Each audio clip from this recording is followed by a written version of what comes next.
Your makers, as said, they both went 0-3 last week, so they will give us an explosive matchup. At least that is what we hope. So let's go over to our casters. It's going to be Joe and Jason. Thanks a lot, Shocks, and welcome everyone to game number 3 of what is a very long first day here of Super Weeks. We've got 8 games coming your way today, and well, this is going to be another great one, we hope, for Gambit versus Meet Your Makers. It's a very crucial one as well, because MYM, they're bottom of the table right now. There's only a few possibilities that they could actually get into the playoff standings, and they need every victory they can really get. Well, let's get straight in there and have a look at the teams then. Starting off on the blue side, we have Gambit, who are, of course, Darian in the top lane, Diamond in the jungle, Alex Ich in the mid lane, and the duo of Genja and Voidal. And of course, on that red side, we're going to have Kuban in that top lane, Makata in the jungle, Charu in that middle lane, and Macklin Libic as AD carry and support. So, crucial time for both of these teams. And let's have a bit of a look at what you guys at home think of this one. Jason, how's it looking? Well, y'all at home think Gambit is going to win by 86%. That is a huge margin, or 82%, sorry about that. 82% is a huge margin for Gambit. I mean, they are off the back of boot camp, so you kind of expect something like that. Yeah, and Meet Your Makers are obviously the team that are struggling, but let's concentrate on Gambit first of all. They're obviously a very, very strong team there. Previous results tell us all about that, but they've been struggling a little bit lately, and they've gone from being tied for first to now fighting to make the playoffs, and that in just 2 weeks. I never would have thought that back starting the split up, but yeah, you're right. Like, they know they're in trouble, and they're doing everything they can to fix their problems. Gambit's been holed up in Kiev for boot camping for since the 5th of August, practicing 24/7, and it's kind of reminiscent of what they are when they were in Moscow 5, and where they'd show up a week early to a big event and really start that practice. We saw how much stronger Gambit were after the previous boot camps, and if everyone is wondering, can they make that happen again? Will they be able to make that magic? I think one of the problems that they have is that Gambit are pretty inconsistent and have been this summer split. I mean, when they're bad, it somehow looks like they just give up on the games. But we also know that when they're good, they're an incredibly scary team. And now that they've had all of this time boot camping, it could be that force again that everyone needs to really watch out for. And one thing that's really made them that force that everyone has to watch out for is their ability to innovate things in that current patch. And when you pair that in with their love of playing what they perceive as the strongest champions in that patch, it's hard to really shut them down. However, they've had a lot of Plague roster changes all season, and I really haven't been able to settle down as a team and work out these new strategies. We saw Alex there just being groomed by his manager, making sure that his hair is all up to standard for this one. Meet Your Makers, obviously their opponents in this one, are another team that aren't looking great, unfortunately for them. Half of the games that they've won so far this split, they won in that first week. Yeah, they're currently sitting in that 8th place, out of playoffs, but if they do have another huge week like they did at the beginning of the split, then they can still make a run for it. And to be honest, just think about the momentum they would get going into playoffs. Like, that is just a huge confidence boost to you. Well, let's talk about the run that they need, because in order for Meet Your Makers to hit the playoffs, they almost need to have a perfect week. 5-0 is what they can dream of, I guess we can say. If they drop this first game, or for that matter, any game here in Super Week, their chances at becoming top 6 are so incredibly slim. Right. I mean, if they lose this game, the only shot they have is hoping that SK and EG have an awful week. And like I said before, if they do go 5-0, they don't control their own destiny. They just have to play their best and hope for the right circumstances. So you see that on your screens, Meet Your Makers, and as I said, pressure really on their shoulders. They've been in these pressure situations before, let's not forget. They struggled and failed to qualify for the spring split. They stuck together, trained really, really hard, and got into the summer split. And as you said, the first week they played 5 games, as they will do here this week, and they went 4 for 1, only losing out to Alternate in their final game, which stopped them obviously going 5-0. So we know that Meet Your Makers can do it and have pulled out these 4-1s before, but I don't know, it feels like the way, the consistency that they've brought, or I should probably say the consistency that they've not really brought to the table in the latter stages of the season is something that, well, it's probably, if we're being really honest about it, going to haunt them when we come to these final games this week. Yeah, I mean, if we think back to that first week, one thing they had in their favor was the element of surprise. Like, no one knew exactly what they played. The old guard teams didn't really, watch out for them. They weren't really on their radar. But do they have that now? I mean, they've had that week and a half to really practice, really get things going. Are they going to be able to really bring that surprise factor that they kind of need at this point? Because like we said before, they need every single win. And there was a Reddit thread, actually, that I noticed over the weekend that I really liked. It was done by Lord Aramath, and it's about the 1,048,675 possible outcomes for the EU Super Week. And right now, Meet Your Makers, there's 4 possibilities where they can get 3rd place, but the chances of that happening are pretty slim. I mean, there's 677 possibilities for them to get 4th place, and the possibilities for them to get 8th place are 828,074. Like, it's going to be very hard. What you're saying is chances of 3rd place, where they have 4 out of over 1 million different outcomes.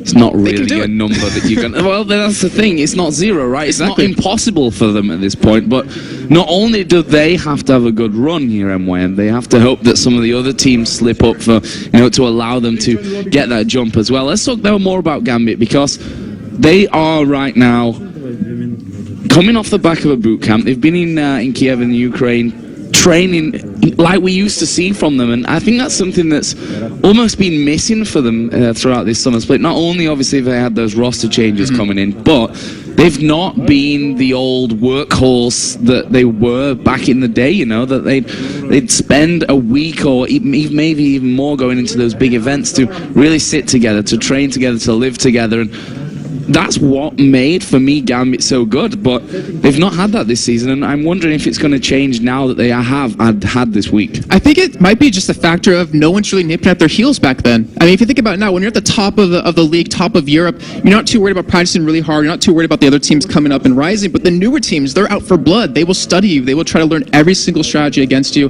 and come at you with that. And right now, Gambit, I think this is the first time they boot camped all summer. Not including, I guess, the 2-month break that we had. But with Voidal in the team, when we talked about how many plagued roster changes they've had, it might give that synergy that we kind of need Genja and Voidal to have if they want to win. Yeah, they certainly need to find that, that's for sure. I'm wondering as well if this whole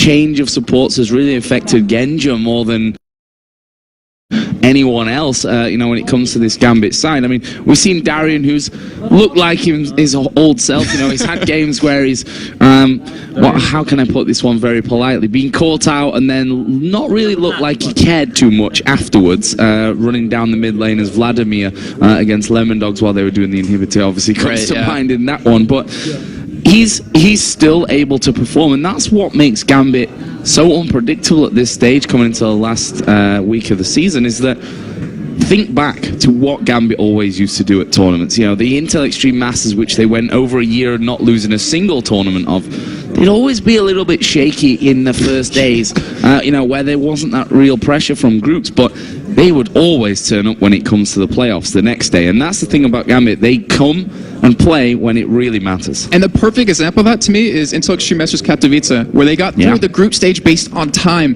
Then they came back, beat Azubu Blaze, Azubu Frost at the time, and won. Like, that was just ridiculous. And, Matchmakers, we can't really count them out because they always have the potential to show up. And I was looking over their past games that they had against Gambit, and to be honest, they kept up with them a good portion. For instance, in their first game, they were pretty much dead even in gold 25 minutes in. In the second game, they were dead even. Actually, they were leading in gold 37 minutes in throughout the game. And of course, in week number 5, their third game, they actually were leading 33 minutes into the game, but they kind of lost a Baron and ended up losing that game. But they always had that potential, and I'm worried. 3.10, a lot of nerfs to Elise. That was Kuban's go-to champion back in the day before it was constantly banned out against him. Will he try to sneak that one through? Will Gambit ban that out? Will Matchmakers ban it out to stop Aaron from playing it? Yeah, and there's another question as well that Diamond, who of course has brought more interesting champions to the jungle once again, obviously picking out that Karma in a couple of games so far in the summer split. One thing that I found really, really exciting this week was over in the LPL, we saw 2 Shyvana picks coming out there. I really hope that we see a Shyvana here today from Diamond. I'm not sure if we are going to, but there's always that possibility. If he's coming back to life in other regions, then why not here? She's actually gone under the radar quite a while. I'm actually glad you pointed that out because they changed a couple of things to her. So I believe it was her E used to just hit one mid and reduce the armor, then that's it. Like, you'd hit one target, but now it goes through the target, so you can hit more than one person. Then if you actually proc that, you do 8%, I believe it is, of their max health. So she can be a real terror in lane. She can also be a real terror in the jungle. And just like you said, he played Shyvana like back when they first came around as Moscow 5. All that counter jungling, all the aggressive jungling he did. I agree. I would hope to see him on it this time. So Gambit just working themselves into the game here. Seems like they need a little bit of help to get in there in the right order. You see their manager Groove just stood behind them. He obviously wasn't here. You may have noticed that in week 8 where they went 0-3 for whatever reason, having a week off maybe from travel. Obviously plays on the manager as well, but he's going to be an integral part of, you know, Gambit's mindset, I think, more than anything coming into this week. I completely agree with that. I mean, we've actually talked to him quite a few times at a couple different events, and he really does, or he really is, to me, that like sixth person of the team that really blends them together. He's always the guy that gets them practicing, you know, with his belt out, as they were talking about the spring split. And I completely agree. Like, he has to be that person to really get them to focus. Like, when Darian's on tilt, when he dies a couple times in lane and just starts feeding or just starts not really caring so much, he's got to be there to be like, Darian, you need to stop doing that. Like, this is the time to start playing. We have Worlds coming up. We have playoffs coming up. And to think we were in it last season and not being at this time, like, I don't think that's acceptable to Groove. And we see Meet Your Makers deep in conversation. Almost looking like Alex is a little bit sleepy there, on the other hand. You know, Gambit aren't a team that... They're generally very quiet before games, actually. They're, you know, always been a relaxed team. I think that comes from, you know, the experience. They've been at pretty much every single event since they first made their, you know, emergence back at IEM Kiev all those years ago as Empire in the day. That was great stuff. But yeah, they as I said, they're a team that can just turn it on almost seemingly as and when they want to, or at least they were a team that could do that, and I'm wondering if they've still got that in them with that Voidal change and everything that's gone on with the team. Yeah, I was thinking back to week 2 when they played against Alternate, like their aggression they put out, no one can match Alternate, or no one did match Alternate, but they did finally in that week number 2. It was ridiculous, and to me, like, they're a team that can do that, and then they can also sit back and play a little bit passive. Like, they can change up their style mid-game or just from game to game, and it's really hard to get a read on that. So we're about to get into Champion Select here then. Finally we have both teams in the game and actually ready to go with this one. As they just inspect their mouse pads, don't want any little bits of fluff throwing you off your skill shots. I don't know. It doesn't need to happen. You got to keep things clean. That little crumb or something. Clean. So we're going to get into Champion Select. Let's talk about the champions and the picks and the bans that we're going to be seeing here. What do you think is going to come out from either side? Well, Charu has always been a big factor to really ban out in either way you can possibly do it, as we already do see the already ban against him, but you want to take him out of the game. There's a lot of champions he can play. There's a lot of champions he can play really deadly on, so I wouldn't be surprised to see that, and maybe one targeted at Kuban. Makade hasn't been that impactful in the jungle lately. Mackler and Libic haven't really done that well in the lane together, so I think taking out those two key members, the Meet Your Makers, can really get you in the right direction. Well, let's see then. We saw a Sona ban coming out first for Meet Your Makers. That is by far and away Voidal's most picked champion. And you know, it's Gambit's most picked champion to have in there anyway, so that's not really a surprise. Fiddlestick's going to be banned here then for Gambit as well. Okay, so Libic, he plays a lot of Fiddlesticks. He actually doesn't do too well on him, unfortunately. Like, the whole champion can be... It can work really well, or unfortunately work very bad for you. It just depends on how well you do in lane, where you could be a real terror with like a Fiddlesticks Varus kind of combo. But obviously I could be able to play it this time. Well, they've banned out Fizz here as well, Gambit, which kind of tells me that they're going for very specific picks here, that they don't want that Fizz to be able to be coming out as a counter pick for. I was trying to think, has Charu played Fizz yet this split? I don't believe he has. No. I think the only one we've ever seen was Nuke Duck, and I think maybe Ocelot once, and that's just about it. But yeah, I mean, that's a very good point. Fizz is a very good counter to a couple of champions like Karthus, but he gets countered by Ahri, which is already banned out. So I'm really curious to see if Charu's actually been practicing that. Maybe that's the reason, or the reason just like you said. Well, it looks like we could be seeing Aatrox in this one. Of course, Darian was the first player to bring Aatrox to the table. Thresh is another champion that's managed to slip through the ban phase from this one, so it wouldn't surprise me to see that come in, especially with that Sona ban. Ooh. Okay, so we do see the Thresh locked in. Sorry, I was getting excited. Look at the other pick. He is. He's like, yes, finally. But the Thresh, he was changed around a little bit in 3.10. His base armor, his base health was reduced, but the ability power and the armor he gets per soul was increased, so it's a flat 0.75 for every single one, so it takes about 100-something souls for him to kind of equal out to where he was previously. But still, the hook, I mean, that's the true terror of Thresh, and if you get hit by one of those, you can just die. Well, you did see that Elise managing to sneak through, and you see how happy Kuban is with that one. Just look at his eyebrows. Doing the dance of Kuban's eyebrows that are now infamous here in the LCS. Let's see what they go with for their second pick from this one. And now, the likes of Vayne that's still available is a champion that Mackler, number one, Vayne right now is very, very popular, very strong. Mackler has played a lot of Vayne in the past. Genja, not really the biggest Vayne person though. Yeah, and we always do pretty much talk about macro and his micromanagement on the AD carries. Like we think back to Intel Extreme Masters Cologne, where his Kog'Maw was ridiculous, his Vayne was just so well done, and with the Nunu pick, I think we might see a Kog'Maw come out of him actually. Yeah, you see that coming into action here. But thinking of that Nunu in the jungle, we have seen Nunu support actually being used as well, so we'll see about that one. For Gambit then, already got Thresh in there, of course, and things really wide open for where they want to go with the picks. I'm curious if Kha'Zix might get picked up. I mean, obviously he was changed a little bit in 3.9, but he's still a really strong champion, and we've seen Alex do it previously, just how well he has played it. And you see something that you like.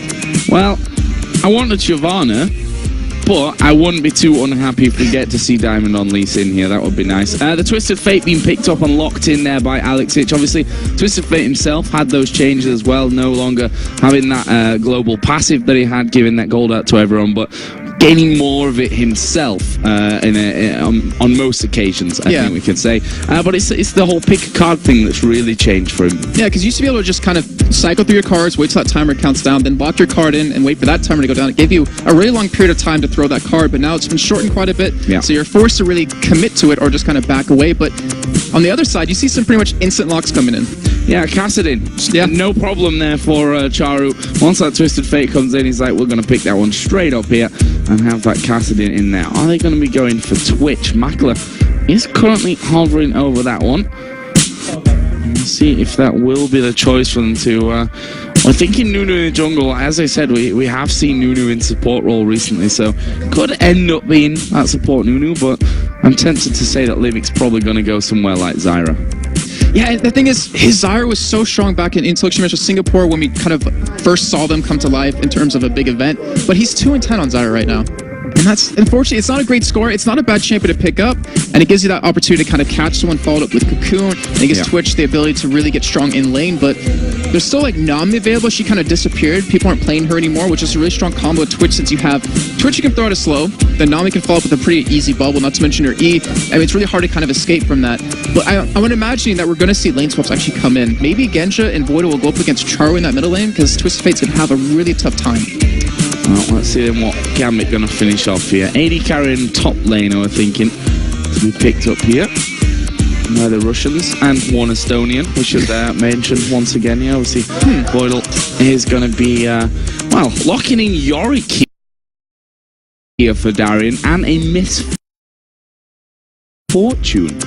Okay, so we saw York just last game with the NIP. It didn't work out terribly, didn't work out too well though. I mean, he was in lane, he was able to stay in lane, a little bit behind in terms of CS, and the game kind of snowballed pretty much out of the laning phase. It wasn't even his fault for that one, but it's a strong pick. I mean, a lot of people synergize him with like an AD carry, like a really hyper AD carry like Vayne or Kog'Maw or something like that, but it also works really well on AP carries like a Karthus, someone who can kind of spam abilities, so there's always that potential to have it on Twisted Fate. But Genja Misfortune, that was his go-to champion back in the spring split. Why not pick it up again? Well, Meaty Makers have finished off their lineup here with the Janna pick, which wasn't really expecting the Janna to come out there, not in Libic's top 3 pick champions, so obviously something that they've been working on here from this one. Yeah, and they actually all picked their own champions in this game. Yeah. Which is a little bit weird, because usually you pick champions that you want for other people, but yeah, so the Janna, it was picked up it was picked up by and rated, I think, was the first one to really play it here in Europe back in week number 1. And obviously the shield gives you that extra AD in lane, not to mention the disengage, which is really helpful when a Twitch doesn't really have an escape besides that stealth, but that's immediately countered by Lee Sin. Well, we're going to be seeing the Meaty Makers in desperate need for a victory against Gambit, and well, it's against Gambit. It's not a team that you, when you look through the fixture list, I don't think Gambit's the one you put a tick next to expecting to have the best chances of picking up those 3 points, especially since the fact that Gambit have done this boot camp, and I think that's the real interesting factor in this one, that we've not really seen Gambit do this before in terms of in the LCS here. Obviously they used to do it all the time, which is what, in my opinion, was part of what made them so very, very strong coming into other tournaments. Another thing that made them so strong is that Diamond used to play Lee Sin, and now he's playing him again, and I'm really excited about that. And the thing I'm looking forward to most is this is like the time. Has all that work paid off? Like, are we going to see an extremely strong Gambit or a meh Gambit kind of thing, where they have to make big plays happen? Like, they could possibly fall out of or not be in these playoffs, and they don't come out big right now. It's going to be really tough. It's good Good to see Meet Your Makers are, in fact, supporting ninjas in pajamas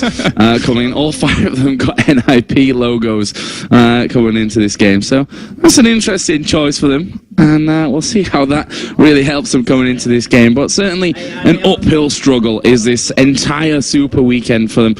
But if there's a time to shine, it's now. Yeah, and I mean, just like I said before, the momentum that you get into those playoffs and all this hard work, like everything they've worked for practically 2 years now, not qualifying the first time for the spring split, then finally qualifying in the summer. Like, you have to come up with something. Like, you have to dig deep down to really show everyone that you wanted to be here and you deserve to be here. So here we go then, into game Gambit versus Meet Your Makers, game 3 of our Super Week 9. And of course we have 8 games coming up today, so still plenty of League of Legends action coming your way, so don't leave your house. That's basically what you need to do right now. And there's a head-to-head result, of course, 3-0. Gambit won all 3 encounters so far. Meet Your Makers, as I said, it's going to be tough. Jason, walk us through level 1. Well, if anything, I would imagine be on Gambit's side. You have the quick initiate out of Lee Sin. You also have that hook landing, then the gold card to follow up. But as we're seeing right now, I mean, Gambit just want to get some wards down. They want to know where Makate's going. Since it's a Nunu, he's very prone to counter jungling you.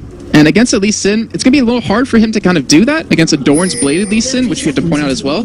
But there's always that possibility if he can steal something away that it really keeps Diamond behind. And Lee Sin's not a champion that you really want to fall behind with. And then we also see a Doran Shield Star for Chara, which is becoming a lot more popular lately. Obviously, you can eat a lot more harass in that lane, and you also get that extra regen, and it's actually a very strong item. A lot of people don't really pick it up. So, bit of a quiet start after that initial ward going down there from Gambit on the top side. There's a couple down on the bottom side of the map as Voidal and Genji are actually holding on, and Makla's going to face check right into the middle of them. There's the Ignite going down. Barrier already used by Makla. He flashes over the wall, and, well, he's used both of his summoners right just like that. Yeah, and right now, Diamond's like, I'm looking at that bottom lane for a free kill, but they're actually going for an invade here. They're trying to keep this blue off of Makate. And this would be a terrible start. He needs to be able to secure this. He does obviously have Smite and have his Consume, but they're trying to go for a steal here. They're trying to make it, assume that he's not going to smite it. And they've got 2 men guarding their own blue buff here as well. This could be very, very interesting. That ward will stay up there. Stun card pulled. Limit gonna get stunned up there, but he will flash as well over the top of the wall. And, well, this bottom lane have got no escapes left now. Yeah, it's not a good start at all. I mean, we've talked about earlier in the season how Meet Your Makers, when they get put behind, they kind of stay behind. They don't know how to recover from that, and this is exactly what Gambit is doing to them. And not to mention Mako, just like with no summoners, you're so prone to being ganked, especially by a Lee Sin, who started at blue, so he's going to be coming down bottom. And Voidal here causing all kinds of harassment over towards Makata, and he's going to see that being nommed down. They do finally get down into lane, as once again Makla, now he's had to obviously go home to heal. He's used his barrier, he's got no flash, as doesn't Libic. So overall, this bottom lane from Meet Your Makers have to be so careful now. Yeah, they do, especially if you get like hooked by with a Misfortune who does so much damage earlier on. She's like one of the strongest AD carries pre-level 6, or even at level 6 with that bullet time. So you have to be very careful, and that makes you wonder, will Makati come around and try to help that bottom lane as Diamond, instead of ganking that bottom lane, he's actually just farming away in that jungle. Looks like he wants that level 4 before he goes in for any sort of gank, but he also doesn't really need to force it because he knows Makati's behind. A bit of a pink ward battle down in his bottom lane. You can see the exhaust being used there. There goes the flay on towards Libic. He's very, very low from this one. First blood comes into Genja, and Makla, I'm not sure that he can really stand to this one either, but he will go back off towards the tower, uses the expunge there onto Genji, who will go low from it, but they've picked up that first blood crucially. Wait a minute, was Genji aggressive there? No way, I don't believe that. I mean, we never see him play aggressive, and it might be a result of that boot camp. He might have changed up his style a little bit. He's done it in the past, but you see how well it works out for him right now. It's Makler 3 CS, 4 minutes in to 15 CS on Genja, who can just free farm away right now. Yeah, and holding out that lane really nicely here as well, stopping Makler really getting into range for most of it as he just comes out. You can get 1 CS there from that one. Let's not go too far with that one.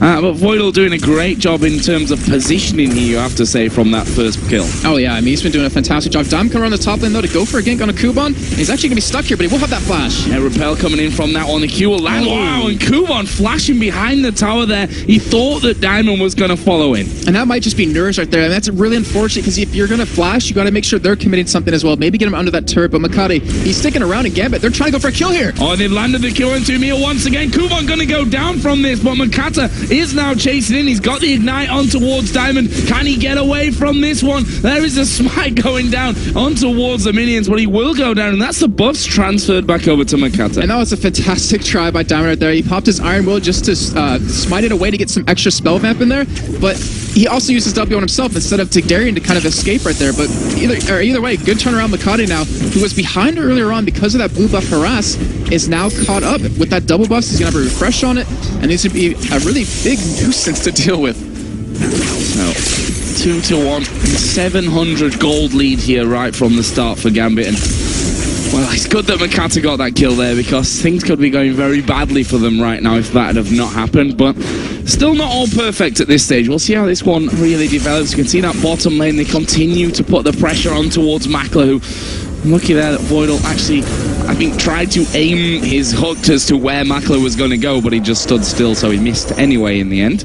But if you look at the levels there, obviously Genja got the advantage from that one, and he's done a very Genja-like thing of picking up triple Doran's Blade. So it's a little, it's unusual overall, but not really unusual for him, just like you're saying. Tia's coming next. Oh, I hope not. I hope not on Misfortune. But what it does give him, though, is that extra presence in lane, that extra damage so he can afford to duel Makler even more. Not to mention the lifesteal, because he wasn't running any flat or any percent lifesteal on his runes in here, but Darren actually being very aggressive on Kuban because Diamond was around, and Makler, Darren actually getting taken very low. Kuban actually going very aggressive from this one. Diamond's not really close to him as you see the rappel coming. Has he got the finisher? Yes, he has. Kuban picks up the kill. He's got a level advantage here over on Diamond. He's going to have to try and dodge this Q. Throws down the Q. Diamond going to get decent damage into him here, but there's a lot of minions there as well, and Diamond forced to back off. That was fantastic. His Spiderling caught the Q out of Diamond proc, so he didn't get caught at all. He was able to run through his own minion wave and escape.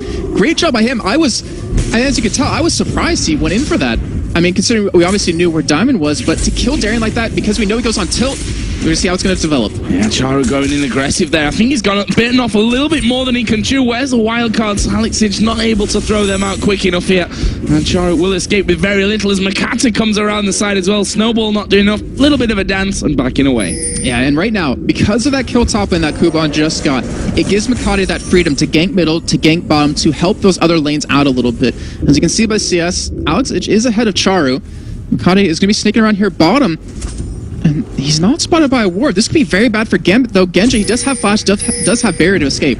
I'm wondering where the wards are overall here, as Voidal going to take a lot of damage, and they're going to go straight in on towards him. Can they finish off? Charu has teleported in as well. There's the knock-up. Makler will secure a kill. Genja trying to put some damage back onto him, but those 4 men from MYM are unchallenged, really. There's no one there from Gambit to really do anything about it. Another perfectly settled kill, and again, we see that teleport being called into play. Yeah, I was just about to mention that. I mean, I wanted to see what kind of Charu are we going to see this game in terms of that teleport. And as you can tell, with the Castan, if he wants to be around the map, I mean, he's already a Castan. He can already get around the map extremely quickly, but with the teleport, with that assist under his belt, can help him get his item build going a little bit quicker. And I think his Castan can really start to get strong very quickly. He's got that tier in there as well, which he picked up on his last trip home.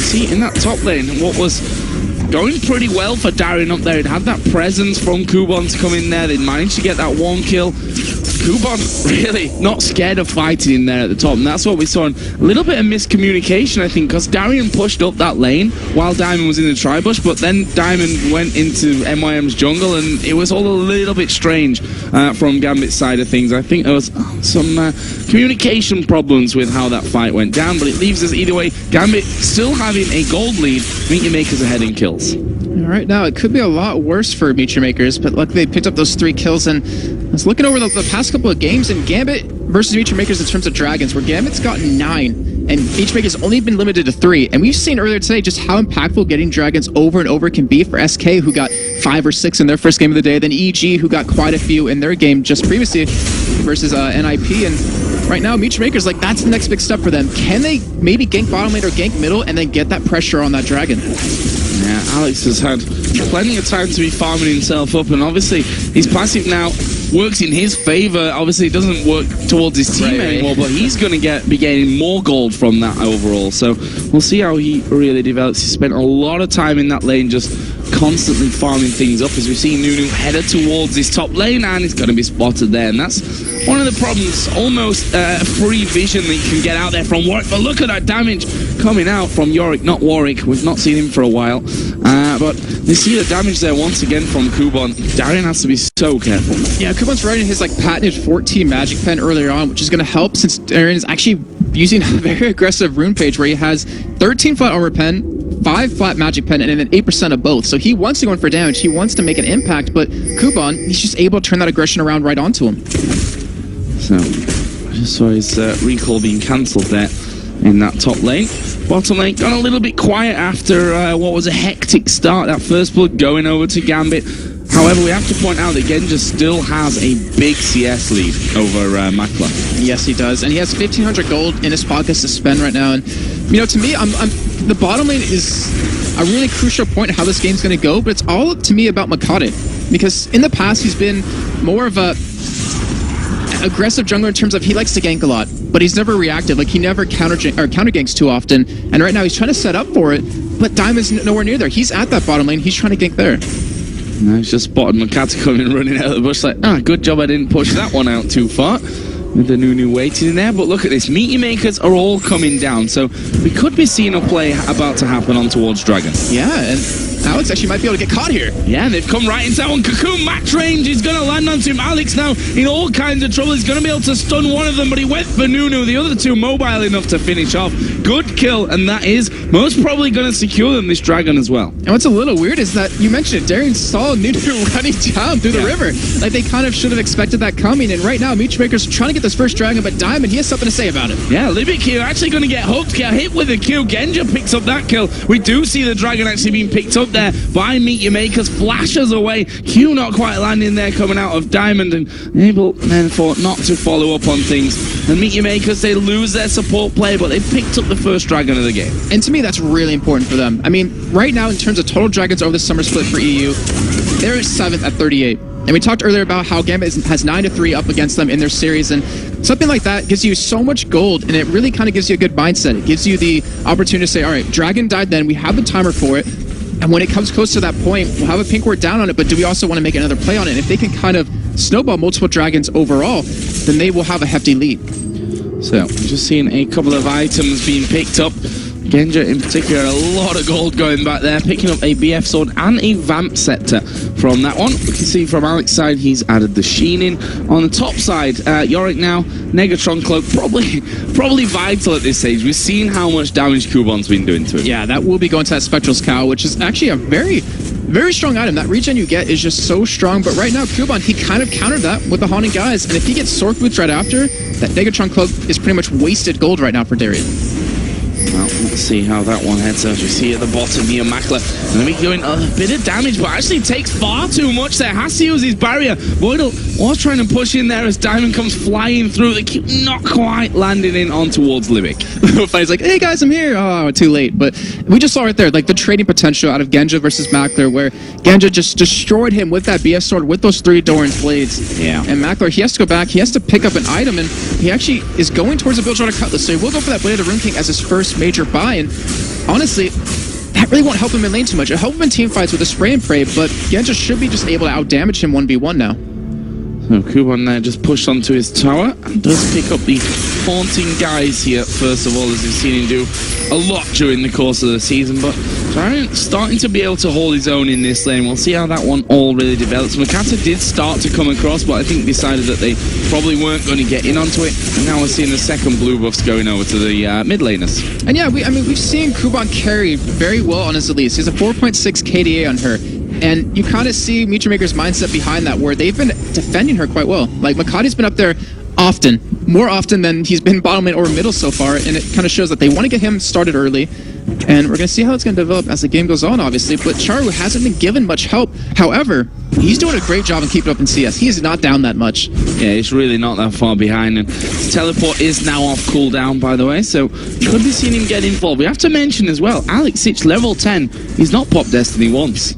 Yeah, I was actually just thinking about that as well. I mean, he hasn't had the opportunity to go top or bottom just yet. He knows Charu will be able to follow him here, so maybe it's meant more for split push. And as you see him set up, it looks like he actually wants to go for a teleport down this bottom lane, and they need to back away. Yeah, they need to get away from this one, as we see there. The Howling Gale mistimed, and Makla gets absolutely destroyed. There's the full channel of Makata's ultimate coming out. It's a lot of damage coming around, but can they hold on? Flash away from Alex. They picked up the kill on Charu. Makata now underneath his own tower will go down. That's another kill for Genja, and Gambit going to be taking the first turret of the game, plus 3 kills for nothing. And wow, I mean, we just talked about Alex not use his ultimate. He comes in towards that bottom lane, and the thing was, right when Charu got in there, like right when he teleported in, Alex hit him with the gold card. It stopped him from doing any damage, and they just blew him up, and honestly, they could pick up a second turret. Yeah, I mean, I don't see what Libic's going to be able to do to stop this one. Throw out a Howling Gale, but that's really all he's got, and you see how fast they're ripping through this tower right now. That is going to be the second tower, an inner turret taken here from Gambit.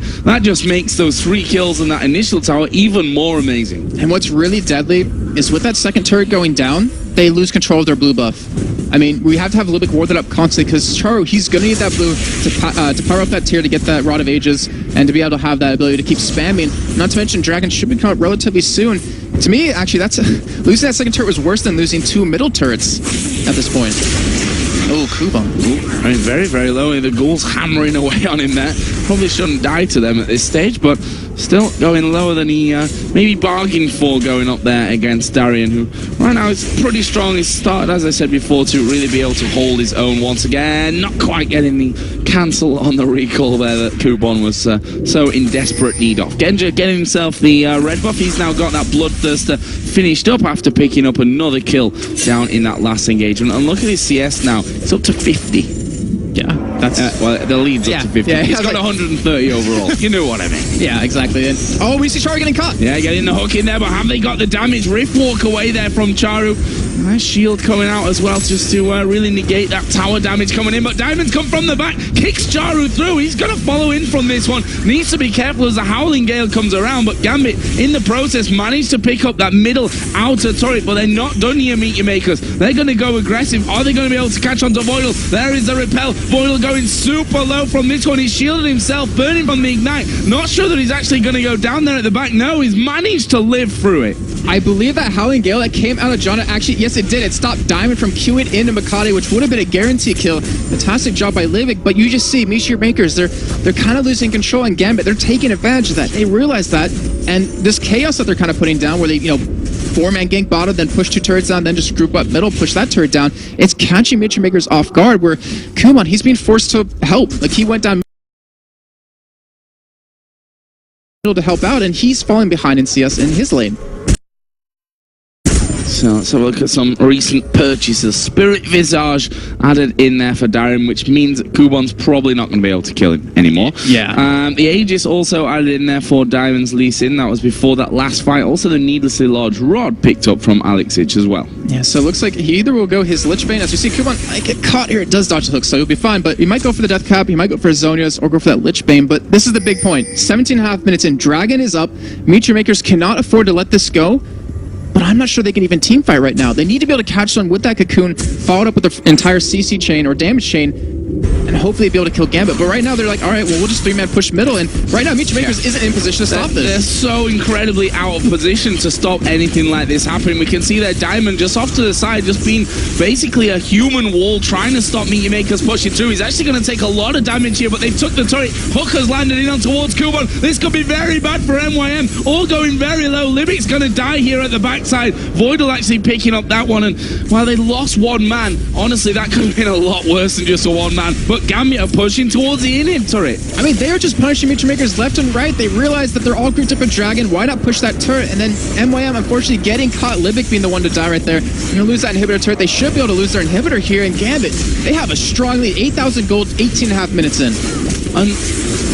There's going to be a bit of damage coming out now. Hooker's actually landing onto Charu here. He's going to go very low. Force a Rift walk away. Kuban will have to repel, but he can't go anywhere. He's going to come straight back down on top of them. Wildcard's actually finishing him off, and that's another kill. Plus the inhib.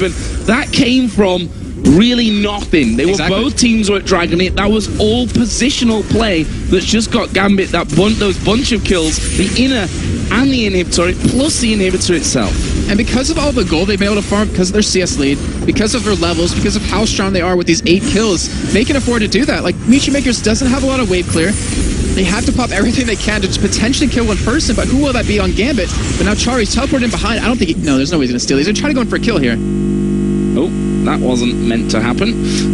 So we'll get that one fixed here, hopefully, in a couple of seconds. There we go, all fixed, easy peasy. As we do get back, there wasn't quite that Dragon Steel coming out there. A little bit too slow on to react to that one as Charu going to put a bit of a burst of damage down here. And now Gambit, they're going to have to try and defend off from this, but it looks like Meteor Makers have decided, you know what, we're just going to back away, no real problem.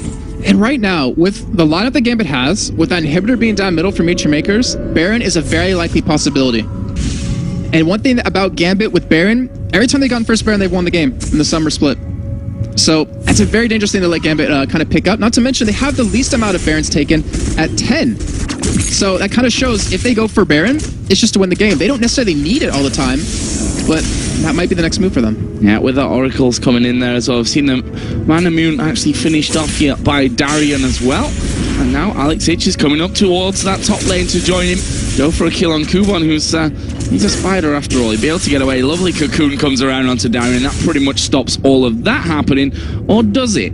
Alex Hitch really getting close in there as well. They're going to try and have this turret away. As Diamond comes around, Makata and Livic, are going to be waiting off towards the side. There's the Sonic Wave hitting, but will he follow through from this one? Doesn't look like it. Oracle clearing out vision as well. They've completely zoned them out of that final outer turret. Yeah, Meech Makers can't afford to do it. They're not strong enough, first of all, but with that middle inhibitor being down, they have super minions constantly pushing up against them that they have to concede pretty much their 2 outer turrets, and Gambit are taking advantage of this right now. We're going to have a 5-on-5 probably breakout here relatively soon. And who's it going to come out of? I mean, Meech Makers, do they want to go for a stand here? Like, do they want to kind of lock the sun down? If they do catch Genja. Yeah, they catch Genja. They're going to try and explode him, which they've managed to do. There's a shutdown coming in, but the rest of Gambit going to get involved. Charu's going to die. Makata's going down as well. Looks like Gambit are going to try and keep following through from this one. There's a flash. Destiny going to be coming out here from Alex Hitch. Where's he coming? Right inside the base. Stun onto Libic. Wildcards will come through. Darian gets that one, but now Alex having to run. Kuwon putting down good damage. Makler comes in to get that kill, but he's going to pay the price as well. That will be an ace coming out from Gambit. They're going to try and finish it right here. Wow, I mean, they easily can. They have a long death timer on Meech Makers. They have super minions here, and this looks like it will be the game, definitely. And Gambit with a very quick win. 21.5 minutes. We talked about their boot camp. How well has it worked? And we're seeing it right now, Joe. Well, it seems to have done wonders for them, that's for sure. As that first Nexus turret does go down, they're not going to be able to finish off just here right now as Meteor Makers do spawn in. We're only 20 minutes in, we shouldn't forget that. The spawn times aren't massively long at this stage of things, but we saw there what Gambit are doing. They're ahead, so they're pushing towers. Meteor Makers either give them up or they fight, and they can't win fights. You've just seen that right there. What do they do here? They need to hold on somehow, and that's going to be really difficult to do against Gambit, where they lose so many objectives. They have pretty much no income at this point. Obviously, they have lanes to farm up, but the problem is Livic, he needs like an Oracle. He needs to be able to clear out all that vision in their jungle so they can get those camps. They need to... Well, they can't afford to stop Baron because Gambit can just kind of walk away, but they need that farm. They need Charu to maybe pick up a kill or two just to kind of get him going a little bit quicker.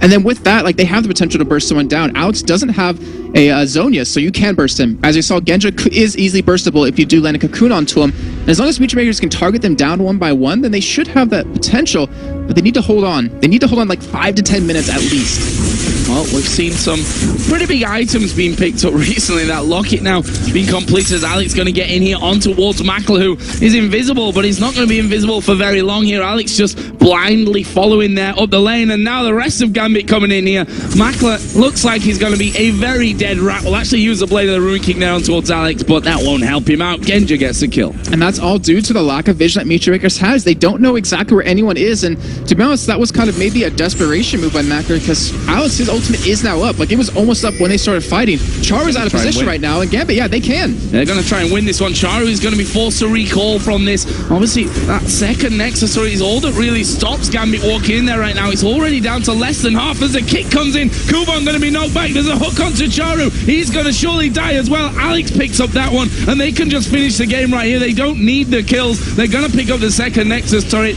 The inhibitor has just spawned right behind them, which will stop them finishing the game right there. But they should be able to turn around. There's still 30 seconds here on Charu.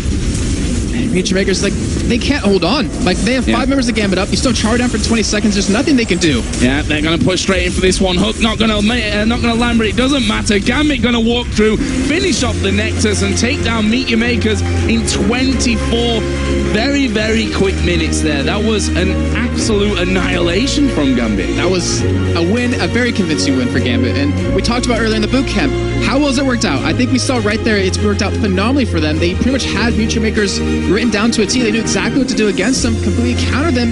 But now Meet Your Makers, what do? They're still in 8th place. There still is that possibility of them getting into the playoffs, but the chances are very slim.